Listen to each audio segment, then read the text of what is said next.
Super, thanks, Claude. Hi, everyone. So just a quick piece before I go into the Service Hub. Just, as I said, our partners here today are obviously Vidyard.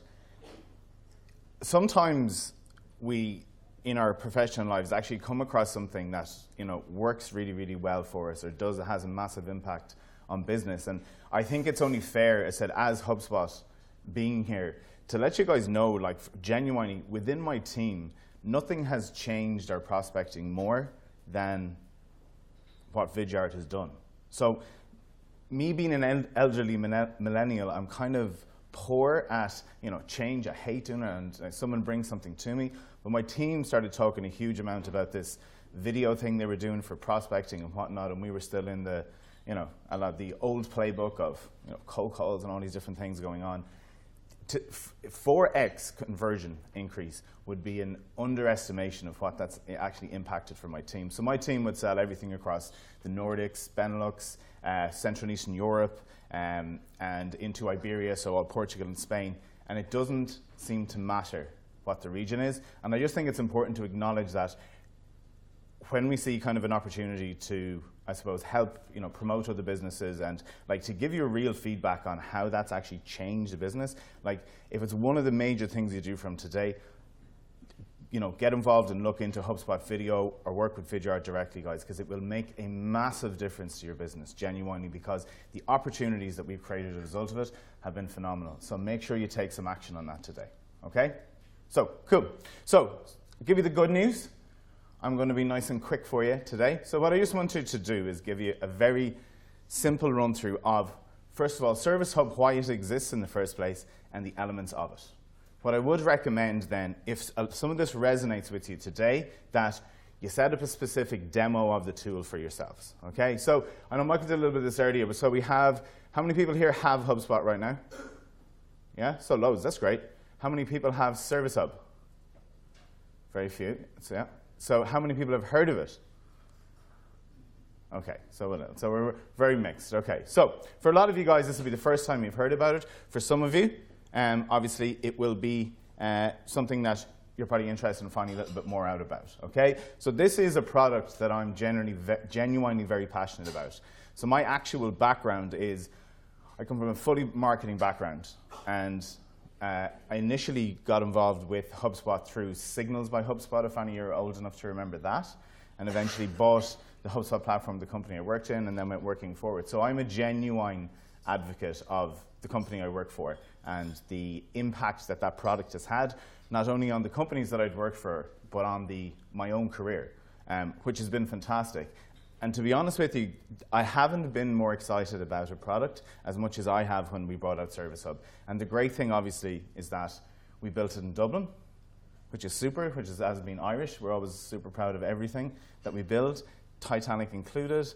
But this is better than the Titanic, hopefully, and it won't have any negative impacts on you, okay? So, what's important to remember is, and I suppose why Inbound was created in the first place and the whole methodology around it, is that people have actually changed significantly, okay? Particularly in the fact that we just lack patience in absolutely everything that we do. And me, as an extremely impatient person, has only become more impatient over time. So, when we think about the way that we used to interact with businesses, okay, we used to be a little bit patient. So we'd be happy enough to call support, and you'd wait on hold, and you'd have that horrible music, and you'd go around the houses, and you'd talk to a second person, and explain the same thing again, and on. We'd share information, we'd get rerouted, we'd wait a little bit more, we'd reshare information, we'd get an answer, boom, okay? I didn't really say a whole lot about it, because that's what we expected. Now, because we're used to instant information and getting results quickly, and also, it's actually very easy for all of us now to be heard if something goes wrong or we don't like an experience. We've become massively impatient and, to be honest, hugely entitled about everything that we do. Earlier on this morning, in the hotel I was in, there was a lift in there that, in my mind, was extremely slow. I had it because I was telling Brian, who's here with me from HubSpot, I went on to TripAdvisor and I was going to write about the slow lift. That is just ridiculous, but that's how impatient and entitled that we have become. So as a result of that, what we tend to happen from an action perspective is everything we do starts online, okay? But what we want to do is start a chat. We really don't want to talk to people. We want to be able to control our own environment. A call is an absolute last resort. Like, we've all gone to the point now nearly where you're telling someone, oh, did you follow up on that? Did you do this thing? Or did you check in with that company? Could you get X, Y, and Z? And you're like, yeah, I sent them a few emails. And they go, did you call them? Yeah, I sent them a few emails. And we just refuse to pick up the phone in order to do it. And as customers or prospects or all these different things, we kind of want this little bit of a digital relationship first. And it's very important that we as businesses actually begin to acknowledge that, because you are actually hurting yourself if we're not set up with a system that allows people to deal with us in a safer environment before they say, okay, I'll talk to that big ginger guy from HubSpot and he's not going to kill me, okay? So we also find that people have obviously become a lot more skeptical too, and they actually lack a huge amount of trust into who it is they trust. So generally, when we were buying products or we doing whatever, we'd actually trust the salespeople a lot. And I actually see it with my mum and dad a lot today. They have, for instance, like they have this guy they go to with their car, and they have this person they buy X off. And they just presume that this person is the greatest truth teller of all time. So I remember my dad, he'd go and he'd be in the market to buy a new car. And your mom would always have, he couldn't believe it, the guy always had the perfect car for him. It was incredible. He always had it. It was the best. And don't mind the little ding on the back and the little thing. It was always perfect, okay? So we used to trust a lot of salespeople. That's where we get it from, okay? We'd obviously go through case studies, different things like that, and we'd actually listen to, suggested references. The reality is, we're more trusting now in what our friends tell us, what people tell us online, when we go and we read social content about people's real, actual experiences, lifts being quicker, faster, whatever the situation may be. And we'll also listen to a lot of online reviews, okay? So I guess the hard truth about your customers is that they learn from their friends and not salespeople anymore. They trust their customers more so and not marketing, and they'd actually rather help themselves than to call you. And that is a very significant part of what we need to understand from today, okay? Technology and all this different stuff apart is that they'd actually rather help themselves than to call you, okay? So when we begin to think about some of the just little pieces of data to stick in your mind behind this is 1 to 5 minutes is what most people will wait on hold before hanging up a call, okay? 55% of people start online when they have a service issue. So whether you're an agency or you're working customer services or you're B2C or B2B, most people actually would just prefer, can I quickly find the answer to this thing online or not? And they get a little bit frustrated that they've got to call you up and talk to your person and find someone and get someone to call you back or send an email, do all these crazy things. They want to find that answer online, okay? And you need to know what are the common issues that come up for your customers. 89% of people then, they trust friends and family when making a purchase, and only 46% trust ads. So the continued hard truth here is, guys, is that they don't actually need you like they used to. Okay? So as important as we all think we are, and we're all grown to be massively self-entitled and all these great things that the world has created, is that they don't actually need us like they used to. Okay? We can actually set up their digital world for them that allows them to be serviced in a much better way. So we also must recognize that, look, this is actually how it should be. So let's think about in here where the actual opportunity is then for us. So you guys are probably at this point sick to death of seeing these sort of things, okay? Where we talk about funnels are dead and flywheels are in and all this kind of great stuff. So what I'm not going to do is going to spend a huge amount of time on this today, but to set the scene, this is how the world needs to look. And this isn't just HubSpot because we're a big company, or a Vidyard, or one of these different. Every single company should think exactly this way. And what we look at here is, if we take the flywheel piece out of it for a second, what this is an operating system for your business and how it should actually function. So it should, and one of the most important parts, if I was to take 2 segments out of that there, would be the customers at the center and the service those customers get, because that will feed marketing and that will feed sales, okay? Because as all businesses, we get nice referral stuff coming into us and we close and we get a few customers doing X, Y, and Z. If those customers are happy and they get good service, that refers to good marketing and ends up with good sales. Okay? So we can keep this really simple if we want, and I think if I was to begin to prioritize and start back in marketing today, I'd actually start with how happy are our customers, how are we servicing them, and I would actually begin to build my marketing playbook from there. So let's have a look at the actual Service Hub and how this piece of technology actually solves for it. What I like about it, guys, is that it's actually really, really simple, what we've set up to do. And it makes your life so much easier as you, the person who needs to go and execute on this, but also the customer themselves has a really, really good user experience. So let's have a quick look into Service Hub. This is my favorite tool, okay? My favorite child in the whole thing, which is Conversations, which is very simply live chat when you go onto the site. So a lot of people in this room, if you're in sales or indeed if you're in marketing, the thing that you're probably struggling with most is opportunity creation, new business, all that thing coming in. So at some point in time, you probably built a website and did a bit of work around it and maybe bought HubSpot to start to get some traffic to it. And then all those people, so let's pretend that this room is your website, all those people came into the room and they started having a look around at things, and then you didn't talk to any of them. You didn't talk to any of them. And imagine that you have a sales team sitting there and the room was full of all your potential prospects. So that could be tens a day, hundreds a day, thousands a day. I don't know what's going to your website. But the reality is there's people who want to buy who are looking for your services or your products today on your website, and you're refusing to talk to them. You're literally turning your back on them. So the first thing that we want to be able to do is people who are coming to our website, let's talk to them in real time. In open office hours or whatever you to do, let's have actual real conversations with them. That can be everything from prospects to people who are your actual customers right now, and it can be as simple as every single person that hits the website, in my opinion, should be getting a message to say, hey, Stephen, how can I help? What are you looking for? Is it a complaint? And we can identify if they're customers and all that kind of really cool stuff.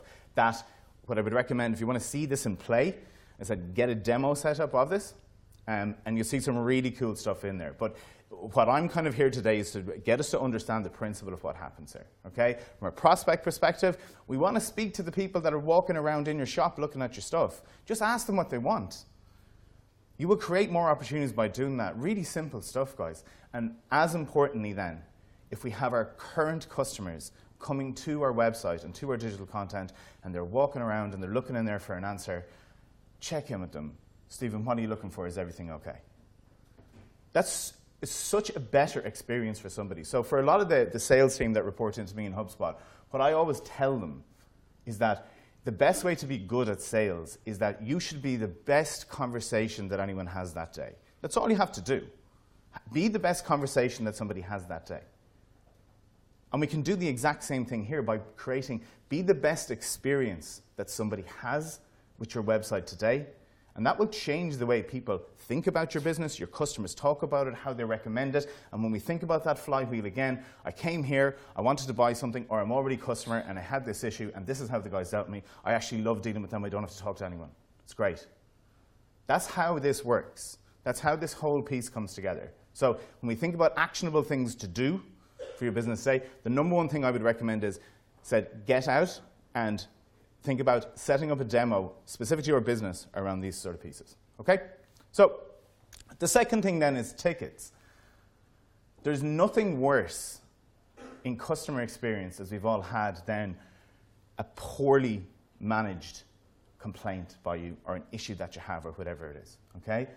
It goes into an inquiries or an issues inbox, or you're calling somebody up or you're doing whatever, and there's no ticketed system for your team to deal with. They're not sure, did that person get that email, or did this person get that email, or they're away on holidays, and so on and so forth.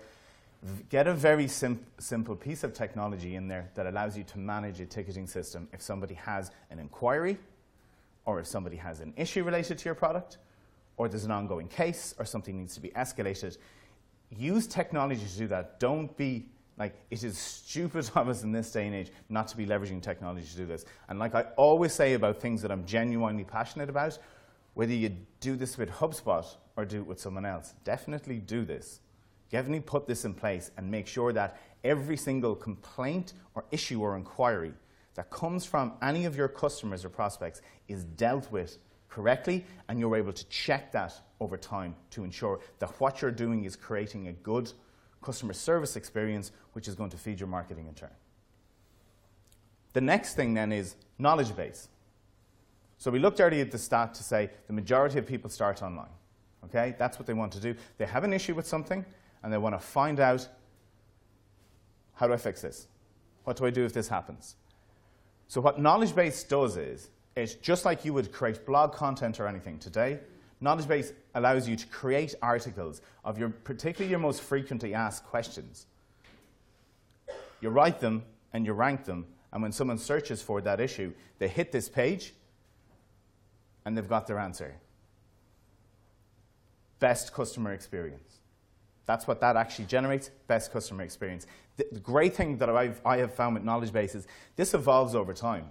So if you were to sit down today and go, what are the 10 most frequently asked questions that my business has? You'd probably be able to list them out really, really quickly. Then over time, whether it's yourself that's dealing with the prospects or your sales team or whoever it is, they're coming to you with real issues. Saying, we're getting this question all the time, let's make an article around it. We're getting this all the time, let's build 3 or 4 different things around it and make sure that it actually solves for it. And that is a really nice customer experience for it. Our knowledge base articles in HubSpot, the traffic to them is absolutely crazy. And it is such a better experience than them having to get on the phone or pop an email or even get into chat to start waiting for someone to reply to them and so on and so forth. It is a very, very important thing that you do for your business. And again, we can manage that within the Service Hub tool. This is probably the most powerful tool, in my opinion then, is the customer feedback piece. So when we give someone an experience of our business, whether it's a customer or whether it's a prospect, it's very important that we understand what was that experience actually like for them. And are we moving the right track? Is it actually nice to buy from us? Like, has everyone in this room ever experienced difficulty in trying to buy something off somebody to the point where you ended up not buying it because they made it too hard? Yeah? Ensure that that's not happening. Number one, let's start up there of things we should do. Ensure that their user experience, whether it's dealing with your salespeople or dealing with somebody in the office from a servicing perspective, make sure that we know whether that's good or bad. And we very, very simply just pop up a little NPS and say, how was your experience? Good, bad, and different, and get them to leave a little comment, whatever they want. This becomes very important then, particularly for, as I said, we can get a little bit deeper into the strategy of your NPS and what we want to understand over time, what people think of changes we've made to product, for instance. Whether that's a physical product that we've had that we've put out into the marketplace, whether it's a change to the user interface of our software or whatever it is that we're putting out to the market. Find out what people actually really think. And what I actually really like about this is that it gives you absolute certainty. And that's a very difficult thing to get, particularly in the marketing world, is that it gives you absolute certainty that the decisions you're making are either right or they're wrong. And you can actually build an entire NPS strategy around how you want to understand what customers think about whatever it is that you want. That will begin to shape the growth of your business then over time, because you're not sitting there blindly making decisions going, okay, we're going to run at 100 miles an hour for 2 years with this thing and we're not going to ask anybody and then we're going to figure out maybe it does or doesn't work. That is a crazy way to do. We scale things up over time and we use customer feedback with real data to say they absolutely love this, but they absolutely hate this sales guy who's selling it to them. We have to know those sort of things if we want our businesses to work. And these very simple pieces of technology can change the way that you deal with that servicing part. And as I said, I genuinely mean it. If I was going back to a marketing role today and I was thinking about my strategy, the first place I'd start is in there with those customers and thinking about how we service them. Because why would I be trying to push new people into a bad situation? Okay? So, as I said, the reality of this is that the hard truth is that, look, the customers, they don't need you like they used to. So you need to begin to, you hear this all the time from HubSpot, you must begin to solve for your customers in the way that they do. Your business is not the exception to the rule.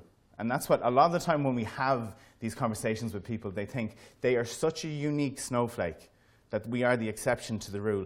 This applies to every business, guys. You have to make it easier for your customers to deal with you, and you have to make it easier for the people who want to buy from you to deal with you. So when you're thinking about what you should do here, think about, I always say, think about the bad experiences that you've had and ensure that nobody ever has that with you. So a little call to action for you guys then.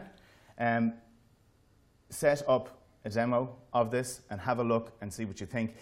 When you're looking at these sort of products, it's all about what is unique to you as a business and how this would form around you. People use these different pieces of technology in a different way. There's not like one size fits all when we think about doing this. So that's always to say what I would recommend. Get an understanding of it, then speak to somebody if you're interested and see, is this a fit for us and how could we actually begin to build it into our business? Okay? Cool. So I'll take any questions if there is any. Yep. So we have the challenge at the moment of having multiple channels coming into our service hub, Jira, Intercom, loads of different ways of talking to our customers. Are you suggesting that HubSpot can deal with all of that by the service desk option? Potentially, it can. Sorry, what's the question? Can you repeat the question? Oh, the question is, so if I'm right in saying, you have a lot of different tech that deals with the way customers interact with you, and you're wondering if HubSpot can actually replace all of that.